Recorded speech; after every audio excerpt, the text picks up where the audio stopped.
So I appreciate this is one of the last talks of 44Con. Before we start, I wanted to do a big round of applause to Adrian and Steve and the volunteers.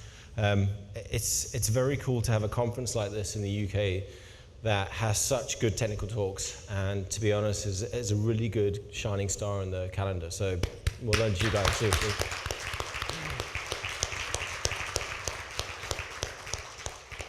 So we appreciate that a few of you look quite hungover. I've just had some vodka from Vlad's, so that's probably not a good idea. And this talk is a story of our little journey into reliving our past. Dominic and I aren't exactly young anymore, and it talks us through our process and our approach that we've done at SensePost when it comes to pissing around with Wi-Fi networks. Now, so my name is Daniel Cuthbert. I'm the COO of SensePost. Hi, I'm Dominic. I'm the CTO of SensePost.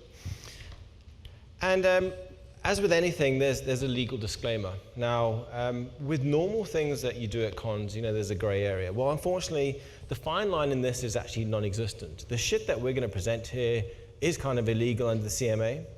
And as a result, it presented us with a weird challenge in that no good talk is good without a demo. But then we thought, well, hang on a minute, if we do this demo, we're going to be grabbing credentials.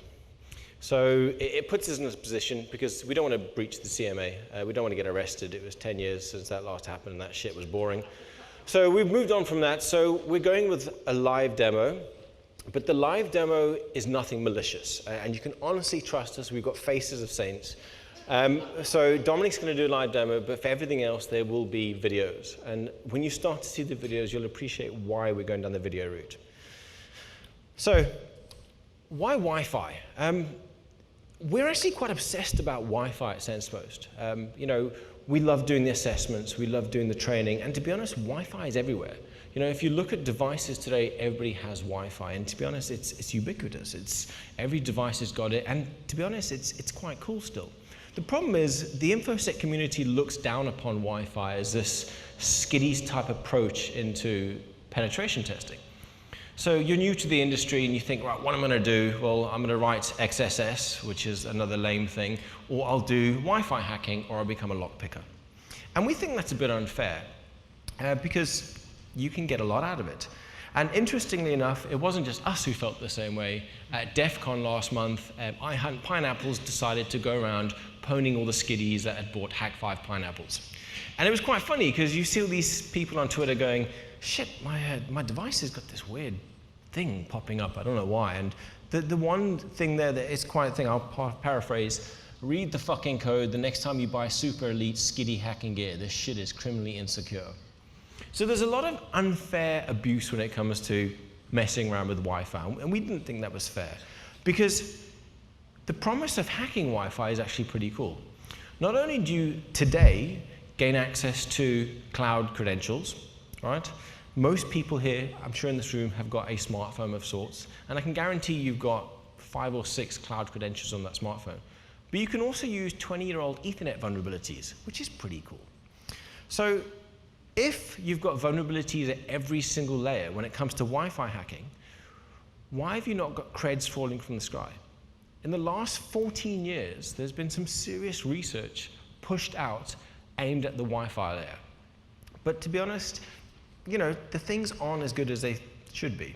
So if we look at some of the attacks that have happened over the last 13 years, the first one is attacks aimed at the connect layer. Now, Dino and Sean released Karma in 2004, and that was pretty cool, and it scared a lot of people. We then look at the cracking layer, and you had Josh Wright with Asleep in 2003. Then Josh and Brad again with the Free Radius WPE in 2008. Then finally Moxie with his Cloud Cracker in 2013. And then finally the interception stuff. Now the last 18 months, 2 years has been pretty cool when it comes to interception because every government and their dog have been doing it.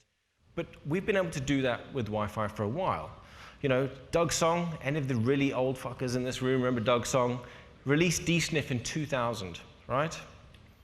Rob Graham released Hamster and Ferret in 2007. I mean, these are really old tools. Moxie released Ssl Strip and Ssl Sniff in 2009. And finally, Eric Butler, which is probably the most newest one to the Hall of Fame, released Firesheep in 2010. But the problem is that these tools don't really work that well anymore. And if at nearly every layer of the Wi-Fi stack, right, we can get creds from the sky, why isn't it working? The problem is the expectation and the reality are two different things. And this Jeremy Kyle picture kind of sums it up. In his mind, he thought he looked pretty cool. But in reality, anybody who's done modern rogue AP and Wi-Fi attacks will walk away feeling a bit like that. A tit, annoyed, and wondering what the hell's gone on. So the problem is that if you look at the tools, let's take Karma, okay? It's old code and devices generally probe less. Right? Free radius WPE, it's old code, and it's actually a pain in the arse to run. It's not the easiest thing to get up and running, and to integrate it with your attack suite, to be honest, is right pain in the arse. DSniff, Hamster and Ferret, Fire Sheep, well, they barely work. In the case of DSniff, it does still, but to be honest, who uses MSN Messenger? Is it still around? And they're not updated. You know, some of this code is 8, 9 years old. And then finally, SSL Strip and SSL Sniff. Well, HSTS kind of kicked that in the nads, and that makes life a lot harder. So with all these problems, and the fact that we really enjoy doing Wi-Fi rogue APs and nasty stuff, Dominic and Ian and the rest of the Salesforce guys sat down and thought, let's fix this, let's do something. So we've written a toolkit called Manna. Now, some interesting names about the Manna. The whole idea was that fact it was manna from heaven, creds from the sky. Unfortunately, the name Manna does sound like a bit of a gay massage parlor. And this is always one of the hardest parts when you build a project. You come up with a name. You've got to think of a catchy name, people that go, man, you know, in 10 years' time, they're going to be putting you in slides. So if you've got any suggestions for the Manna name, not Man A or Bob's Massage or something, by all means, Dominic would love to know. So the Manna toolkit is us saying, right, we love Wi-Fi, we love doing rogue AP, and we love doing evil stuff when our clients allow us. And this toolkit's now available, and this talk's going to talk you through the journey that we've taken to get the toolkit into the area where we think it's ready. So first up, we're talking Wi-Fi, right? We're not talking Bluetooth, we're talking 802.11a, B, G, N, and AC, in the 2.4 and the 5 gigahertz range. We're not talking anything else. So there are 3 packets. Now, I appreciate this is not an introduction level talk into Wi-Fi hacking, so I'm going to paraphrase a lot of stuff here. There are 3 packets that you're generally interested in when you're screwing around with Wi-Fi networks. The first is the management, the probes and the beacons. Now, here's an interesting thing, is that in that first phase, these are unencrypted. The next one we're talking about is control, RTS and CTS, return to sender, clear to send. Now, these deal with collisions, stopping collisions from happening. And then finally is data. For the subject of Manna and the subject of this talk, we're only interested in the management side. So if we look at a very, very simplified network diagram, when you walked into the room, now, I'm sure you're all security savvy, so how many people here have got Wi-Fi turned off? Bullshit. For the few people that don't, you've walked into the room, 44con, and your phone goes, hey, yo, who's in the room? Let's check some people out. Who's there? And all the access points act like that awkward kid at school and go, hey, I'm here. So the phone sends out a probe request, and that access point responds with a probe response. Okay? That's pretty much basic. If we then look at the next thing, so let's say I'm looking for a favorite place that I go to often. I don't know, Bob's Massage. My phone goes there, it's in my P&L list. It says, hey, Bob's Massage, you there? And Bob's Massage goes, yep, that's me. Probe response, and I say, cool, I really want to get to know you better. An association request goes out. And Bob's goes, hey, let's talk, let's get the oil lubed up, off we go. Remember, this is a very simplified version of what happens, just so we can set the scene.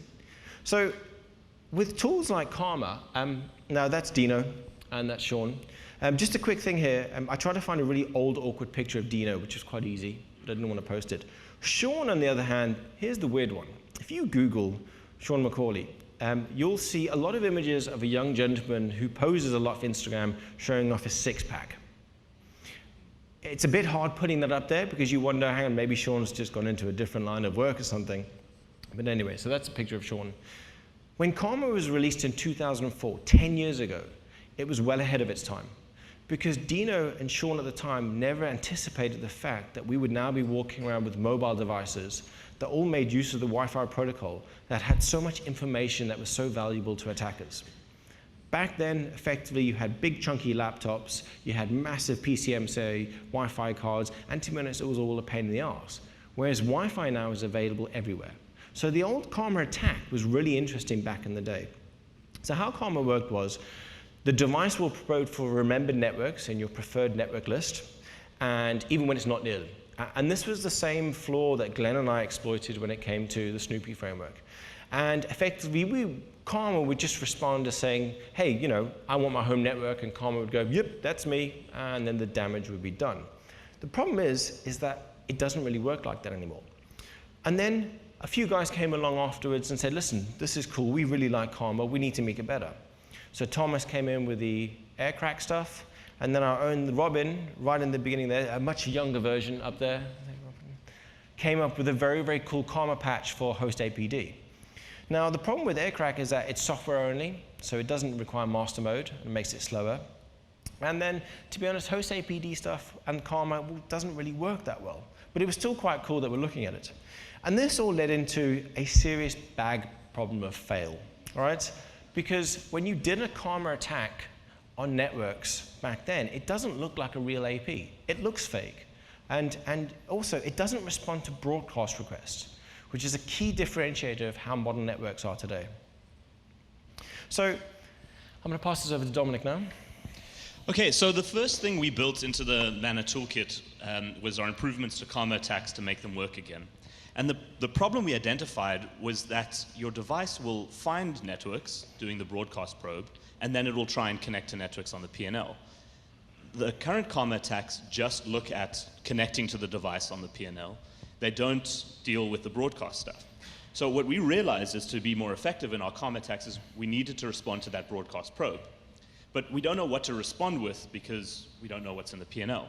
So our modifications to host APD, which we've put into a tool called host APD Manna, which started off with Robin's patches, and we ported it to host APD 2.2 and then started building from there. What they will do is they'll look for networks that your device is probing for, and then when you send out a broadcast probe, it'll send probe responses for each network it's seen your device probe for. So I'm going to run a live demo. We sacrificed a chicken to the demo gods. Well, we got halfway and then health and safety got involved. If you're brave, I'm running a Karma attack now. It's that you can't connect to the network. There's nothing upstream. I wouldn't want a tsunami of complaints. It's an in-joke. So if you want, turn on your Wi-Fi and then have a look at the networks that are available. I promise I'm not doing anything bad if you're brave. And you'll see networks, well, you should see networks that just specific to your device that you've connected to beforehand. So you should see your home network, your work network, things like that. And for those of you who aren't brave, if we look at a video, so is the video playing? No. It's playing. Okay, on the right we've got a device, an Android device, this thing here, and on the left we're running Manna. So you'll notice that there's just one Wi-Fi network available. Manna runs, we turn it off and then back on, and you'll see the device automatically connect to one of the networks in its P&L, which is called Sense Post Manna. Not particularly spectacular. The old style Manna attack still works. So if you try and connect to a network that you've never connected to before, so probe for a network. Here I'm just going to enter one called Manna Sense Post, which is different from the previous one. You'll see it'll automatically connect. So you can do that now. That stuff's running. If you probe for a network, you guys are probing some weird networks, thanks. You'll see that that network will then be rebroadcasted to your device. And what this does is it means that when you're looking for Wi-Fi networks, the networks in your P&L will show up and they'll get automatically connected to. And that significantly increased the success of Karma attacks, that single finding. Thank you. The next thing we needed to come up against was the fact that things like Snoopy resulted in devices probing much less. So between stuff like Snoopy and the bins in London that supposedly track you around, iOS in particular is probing much less, for doing far fewer directed probes, leaking networks in your P&L. And we needed to try and figure out what to do about that. And in doing that, I found out that iOS devices don't seem to probe for hidden networks. Now, this is impossible. The way hidden networks work, so if you've configured an access point and you say, don't broadcast the SSID, For a device to connect to that network, it needs to do a directed probe for that network. So it needs to know the name of the network. And what that essentially means is that while your access point isn't broadcasting its name, devices that want to connect to those networks need to constantly broadcast for that, probe for that. So when we looked at iOS devices, they weren't probing for hidden networks. And I went down a dark road. I built APs, which I'd drive around random places and stop on the highway and see if it would start probing for the network there. Maybe it had something to do with geolocation. And then I thought, no, I'm definitely going to need a Faraday cage. So what I'll do is I'll build a small one to start off with, and then I'll build a really big one. So I bought a ton of chicken wire. I've got this huge roll of chicken wire. And I proudly made my small one, crocodile clips, I wired it up to ground, put my phone in, beaming with anticipation, and it did nothing. And then I realized I'd confused microns and millimeters, pretty embarrassingly. So now I just have a giant roll of chicken wire if anyone wants it. But what I did figure out is that if I stood behind my geyser, so in South Africa we call boilers geysers. I know, like you say, old men are geysers. So there's not an old man in my wall, there is a boiler. So if I stood behind the boiler in the one wall, then I couldn't get signal from my Wi-Fi network on the other side. So I sat there with sort of a bunch of devices in my phone, hiding behind my geyser, and the boiler, not the old man. And then I'd sort of go like this, and my phone would pick up the network. And that was my makeshift Faraday cage. Anyway, what we figured out is that iOS devices will only probe for hidden networks if they see at least one hidden network. It doesn't have to be the hidden network. They just have to see a hidden network. And in particular, they're looking for the beacons of a hidden network. So the very simple fix, whether you're running Snoopy or something like this, and implemented in the Manna toolkit, is just to have a hidden network nearby. And we've got a config for a hidden network. You can have a Wi-Fi card doing that, or you can just have a MiFi with a hidden network. Anything will work. But the more important problem is if iOS devices are probing less, and we're not getting those networks on their P&L, how do we get them to connect? And interestingly, Google has pushed a patch to WPA supplicant to fix Android devices probing for networks on the P&L. So technically, stuff like Snoopy's not going to work too much anymore. So in looking at that, we implemented something called loud mode. The idea is that maybe your iOS device isn't probing for that network, but possibly you've got another smartphone or a tablet on you, or you've got a laptop. So none of these things have been implemented in laptops. Laptops still probe wildly.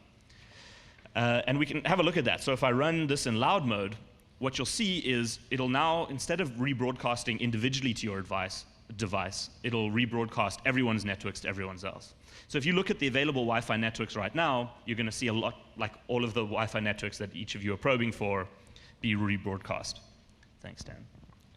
So in the config file on the left, there's a configuration option. Oh, I went too far. We've gone too far. Is it playing? Okay, so there's a configuration option called Karma Loud. You flip the bit and you start up Karma. And what you'll notice on the device on the right-hand side is initially there's a couple of networks showing up. If you pay attention to which network, you'll know where we were doing this. And once we turn it on, you'll see a bunch of networks being rebroadcast on the left. And when we rescan for Wi-Fi networks on the device, suddenly a whole bunch show up. So it's called loud mode for a reason, because it's pretty damn loud. You can spot it. But the idea here is that either you're here with somebody who works at the same place, or you've been to the same hotel, or you've been to the same airport, or something like that, and one of you is going to have an open network in common. So that's something else we built into the Karma framework. Not framework, toolkit. Okay, then the next thing we wanted to deal with were secured networks. So Karma attacks deal with open networks. They don't deal with WPA, WEP, 802.1x networks. Now, in trying to find a picture to represent 802.1x networks, Daniel had this really good idea.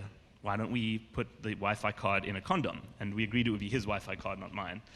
And Daniel, being a true gentleman, doesn't buy his own condoms. So he sent Jonathan, our newest intern, off to go and buy them. Which resulted in this very amusing SMS. Jonathan got to Tesco, and we'd forgotten how much condoms cost, evidently, both married, and had to send Daniel this rather awkward SMS. So but the best part about this is that when I said to our young intern, who's only 19, listen, go out and buy some condoms, he said, can I have some money, please? Which I think is a good lesson for kids coming into the industry. When your boss asks you to do something, do it. Just make sure he gives you the money. And so what we implemented into the Manna toolkit to deal with 802.1x networks is twofold. The first is to update free radius WPE into a modern implementation. So Brad Antoniovich, one of the authors of free radius WPE, had started writing a patch for host APD's radius server. We took that, ported it to the modern version, and then finished it. So you now don't need to jump through the hoops to get free radius WPE working. It just comes and runs in the Manna toolkit. You don't need a separate radius server. So that's quite useful.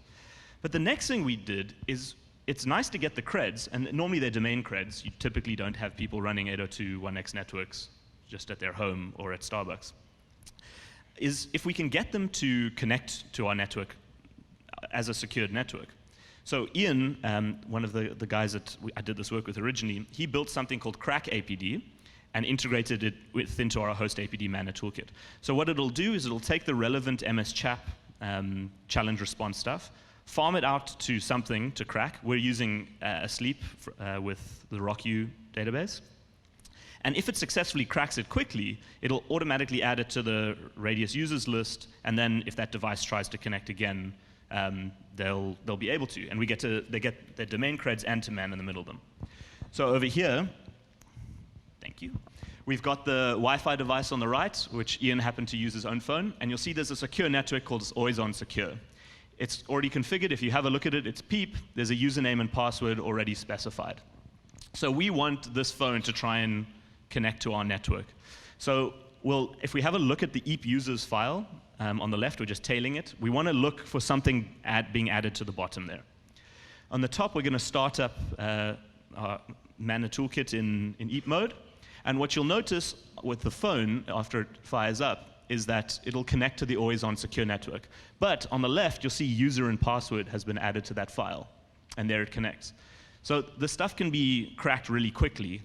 So the fact that the password was weak and somewhere near the top of the RockU database means it gets cracked quickly, and actually quick enough that we can get that person to connect to the network. And you'll see they're connected as a secure network on the right. There's a little lock there. So it's not an open network. So this is rad. We now have Karma attacks working better, and we have them dealing with secure networks, plus we're getting those domain creds, and we get a bunch of updated cool tools. Okay, now at that point, we should have stopped. For our sanity, for our wives, I already have all this chicken wire. And because our research was to make Karma attacks work better, and we've done it.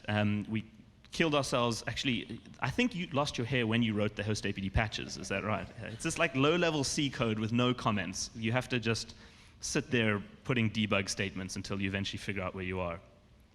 So we actually put a lot of work in up to this point. But the promise of this stuff is that creds come from the sky. And we're not living up to that promise without the money shot, and that's going to happen when we man in the middle the stuff. Now, most people will get to a point, like us hackers, will get to a point where we're man in the middling something, and we'll go, and then we win, right? We do all of this stuff, man in the middle, and then we win. But anyone who's tried to honestly man in the middle anyone recently, particularly stuff coming off mobile devices, will know it's not that simple. You don't win. We've had people like the Tunisian government man in the middling their population. Google have put certificate pinning in Chrome, stuff like Hsts, which we'll get into, messes with a lot of the ability to downgrade SSL. And then just as Daniel pointed out, things like dsniff are optimized for MSN Messenger, which no one uses. So we need to get the creds from the sky. So what we did is we got a bunch of tools we either found, configured, wrote, modified, and put them into the Manna toolkit. So the first thing we built this off is a tool called Ssl Split. We didn't make any changes to it, we just have a configuration for it that works. What's rad about Ssl Split is it will man in the middle clear text and SSL protocols. It can also man in the middle non-HTTP SSL protocols, so IMAP-S, POP-S, which are all really useful sources of domain credentials. So we've got a configuration there that works. And it's written by a guy named Daniel Roethlisberger. So you see, it's man in the middle, and then there's a burger, because his name's... I have to step in here. Dominic honestly thought it was quite funny to draw stick insects with a hamburger going in the middle. You didn't give him a chance to laugh. This is coming. So, Daniel Roethlisberger. All right. Then the next thing we built into the Manna toolkit is we want to have this no upstream version. So if you're a poor African like me, when you come to the UK and you have to spend all these millions of pounds, and like £1 can feed a family, That's just really expensive. So I'd rather man-in-the-middle you without having to pay for your torrents. So we built this no upstream version. And in doing that, we realized that some devices, so Windows devices, Blackberries, Androids, they'll do these really simple call-outs to check if they're online, mostly to check if they're on a captive network portal. iOS is a little trickier. It will query a random two requests to one of 200 sites on a random path and a random file, and it expects a response. So this stuff, it wasn't particularly difficult to get around. We've just built some Apache vhosts for that, which is part of the Manna toolkit. And there's some other cool vhosts, things like accounts.google, so people will type their creds in. But it's really useful.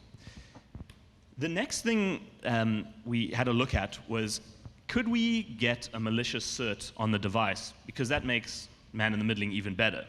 And there was this story, this like really sensational story that came out, like, oh my God, Gmail on iOS devices does not do certificate pinning, which is kind of weird because like certificate pinning I don't think is a universal standard just yet. But anyway, once we cut through the FUD, what we realized was these guys were pushing malicious iOS profiles to the device. And those malicious iOS profiles just had a root CA in there that they controlled.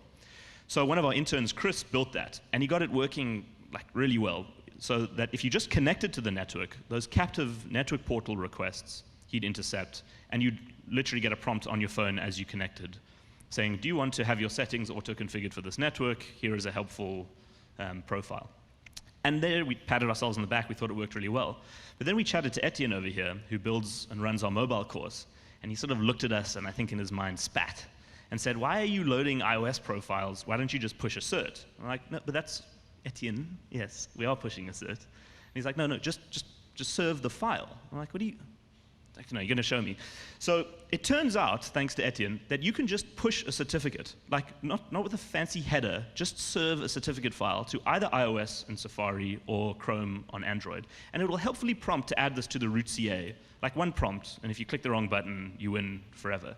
Which is like, it's almost like criminally stupid. Can you imagine if you're on your laptop, if you happen to go to a site that was serving a certificate, it would be like, oh, do you want to add this to your root CA? So that stuff actually works really well, particularly if you serve it over the captive network portal. Then you get to man-in-the-middle even better. So speaking of captive network portals, so that's a reference to Portal the game. I realize some people didn't get that. But when you connect to a Wi-Fi network and you get one of these things that pop up, that's a really useful place to get creds. So you've got a really simple captive network portal which pops up a thing saying you can log in with your Google creds or Hotmail or Twitter or Facebook. Please type those in. And hopefully somebody will type those in. But it also gives us a place to try and push that malicious certificate. And then lastly, so this is all the man-in-the-middle stuff that we did. The real problem we had was HSTS. If you try and go to accounts.google.com on a device, even if you type in HTTP accounts.google.com, it'll force you to go straight to SSL. It doesn't hit it over HTTP and then follow a 302 redirect to SSL. It goes straight to SSL. And this is because of something called HSTS, which stands for HTTP Strict Transport Security. And it's a new browser, a new thing that pretty much all browsers support. To enable it, all you have to do is have a single header, which specifies your HSTS policy.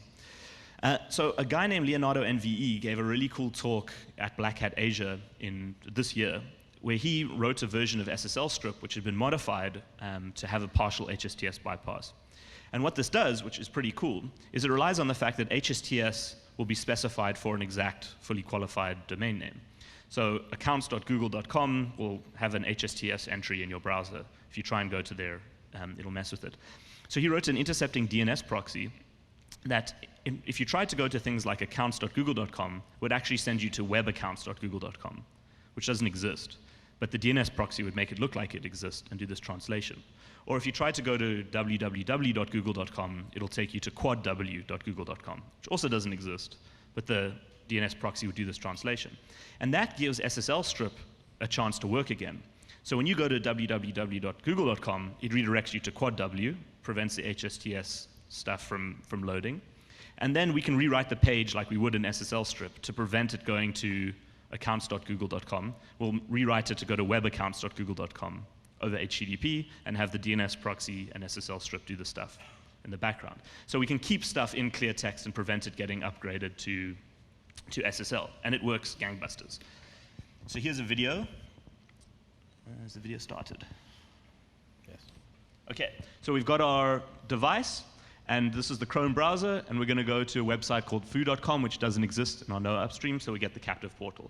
If you have a look, it's got a bunch of different providers. Hopefully somebody will type in creds for that. It's lame, but it'll work. It's got this auto-configure button, which we'll get to a little later.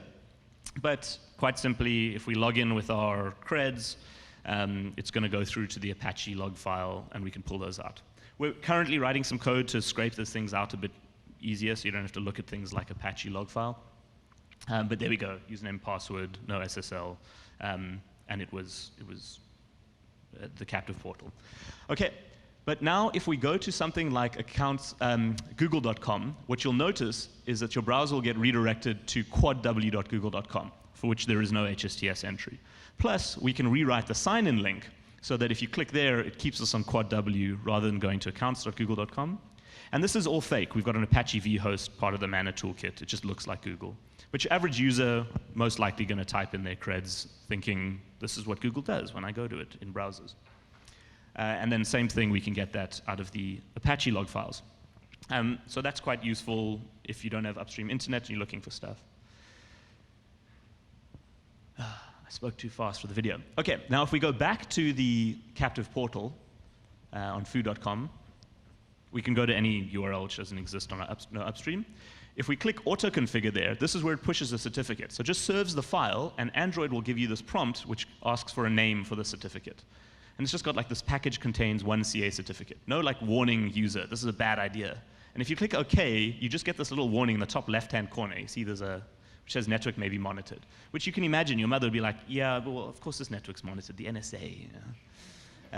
So I think for us technical users, that's a really useful warning. For, I think, the average person, it's not. And it's just like if they click OK, after being served a file, there's a root CA in there, and you win, which is pretty ridiculous. Okay. So at that point, we can now man in the middle pretty spectacularly. Cool. So we've managed to fix Karma so it's working better with rogue APs. And to be honest, a pen test should be where we just walk outside the building, fire up the laptop, get credentials, go home in a comfy chair, and go from there. And one of the cool tools that was written years ago was Firesheep. Now, it doesn't work anymore, but Firesheep was really cool because we could sit in airport lounges and just fiddle and have a look at what people are doing. And it was quite sad when it didn't work anymore. So young Glenn Wilkinson down in the corner decided to write FireLam. And FireLam was really cool, and we thought, well, FireLam needs to come back into Manna. So there's a nice picture of FireLam. And what FireLam now enables us to do is use our malicious rogue APs, collect credentials, and push them into a Firefox profile, and then just have a browse at whoever goes to a certain bar or pub or Facebook, etc. So as with anything, for a good presentation, you need the money shot. And we did promise creds from heaven. And we decided to do a video showing exactly that. Now, just a word of warning here, we also view cookies as credentials. Because for most modern web applications, if you've got a cookie with everything in, it's kind of game over. So in this case, we've installed the malicious CA. And here is our client, Victim, and he's associated with Manna.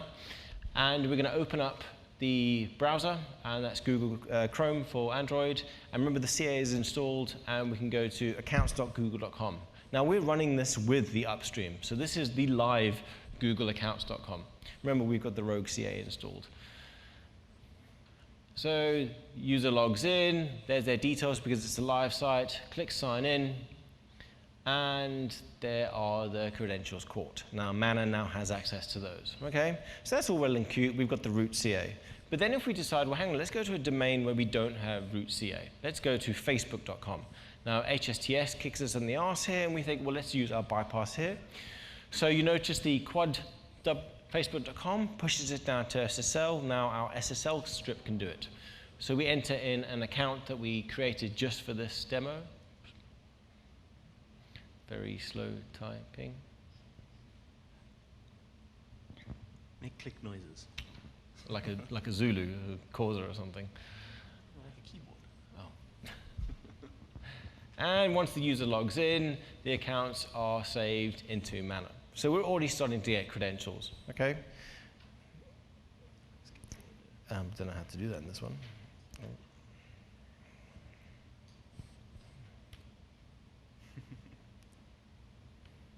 switch to the video.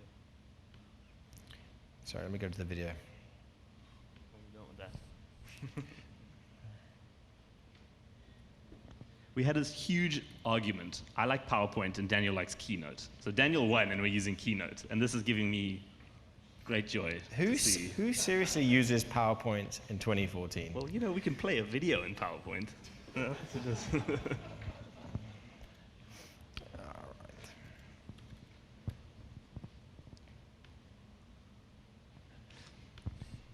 Okay, yeah, so what that video continues showing, which Daniel will switch to in a moment, is just using the device. It takes a long time. So it's this device. We check mail. We do it via Gmail. We do it via the mail app. We've got Outlook accounts. So here's sending mail via Gmail. Yeah, so right now, the account on the victim's device itself, they're logging in via their Gmail account, they're sending text messages, and all at the same time, they're running through our malicious Manna AP. And we're able to grab the credentials from there. So we're going to open up the Google Mail now, I believe. Yes. So here's the Google Mail account, and there's two mail accounts in there. There's both a Gmail one and an Outlook one. And at the same time, both credentials are saved. So if I skip forward. Yeah, so in practice, like Exchange ActiveSync creds were probably the most common source of domain credentials when you run this in an authorized pen test. But the main thing is we want a whole lot of credentials. So we decided, let's have a look at Glenn's new FireLAM, and we go into CD Manna, run Manna, and we go into our interface. And you'll notice there's 6 options there. Now, the IP addresses are the FireLAM options, and the MAC addresses are the old FireSheep. So you can still do both. So we now load up our Firefox profile, which has been pre-populated with all the credentials we've managed to harvest. So we now logged into the guy's Gmail account. And then if we scroll down, remember, this is every single credential that has gone through our rogue AP. We find pixel.facebook.com, we click on that, and we've now managed to authenticate as that user. Okay. No warnings, no malicious warnings, no certificate warnings. Okay. Yeah, so the FireLAM stuff is showing that cookies are creds too. They get a bad rap. No, it's done it again. Yeah. Max.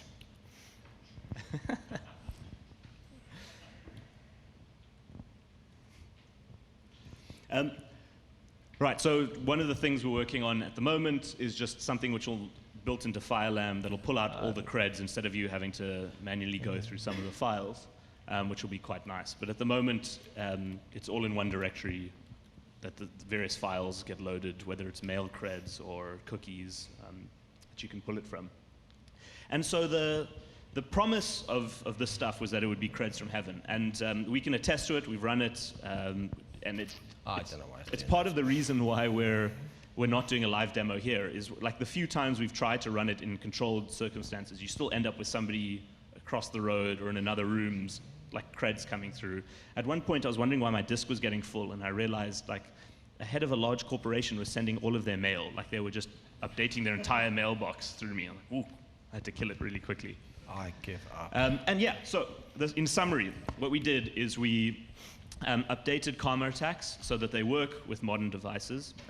We've built that into a tool called Host APD Manna, which we've released. It's on our GitHub, github.com/sensepost/Manna. We've added some new attacks there to deal with things like network devices probing less, to deal with 802.1x networks, and to get those credentials. We then took it further onto the man in the middle side, and we've built pre-built configurations which get you actual creds from current implementations of be it websites like Facebook and Google, or the way people seem to be checking their mail. And the end result is, at least for corporate networks, there's a very good chance that you will get some domain creds, which is going to make the start of a pen test much easier. Now you can just connect over the VPN and turn it into an internal instead of all that messy hacking. Okay, and we're in the process of writing a blog entry about this, so we'll publish that on the SensePost blog. But before we go, one more thing. Oh, it's up, okay. That's So there's one on the right. Don't look at the left slide. We finished with that one. We're now on the right slide. Okay. We've got 17 minutes left. Is that what that says? No. All right, okay. So the offensive security guys contacted us and have been uber helpful. So they wrote an entire package and makefile to get this stuff working.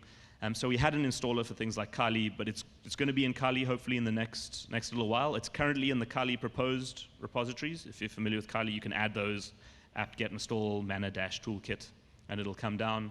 But the stuff's all nicely integrated in Kali, puts it in the right folders and directories. We're still actively doing the code on GitHub, but it's working well. You can use it now. Thanks. I don't know why I broke.